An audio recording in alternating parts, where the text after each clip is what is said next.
Specific allegations released against the suspect in the deaths of 3 disabled men from carbon monoxide poisoning. Thanks for joining us. I'm Brian Malahi. And I'm Mika Miyashima. 25-year-old Isaiah Pulu is accused of leaving the men for more than 3 hours in a van that was running inside of a garage. Our David Ochoa is live in West Valley tonight. And David, what is the suspect? Well, now he's looking at charges of 3 counts of manslaughter and 3 counts of aggravated abuse of a vulnerable adult, criminal negligence, and police have asked him to keep him in jail. On Friday, 25-year-old Isaiah Pulu picked up 3 disabled men from a group home to transport them.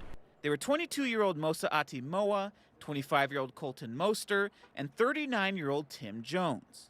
At some point, Pulu decided to stop at his home in West Valley. The reason, according to him, one of the men wouldn't calm down and was being disruptive.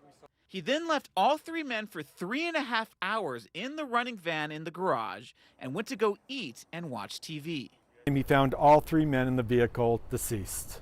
This information comes from a court document that was released a day after the incident. The document, which gives us our first look at what might have happened, says Pulu claimed the garage door was open when he left, but was closed when he got back.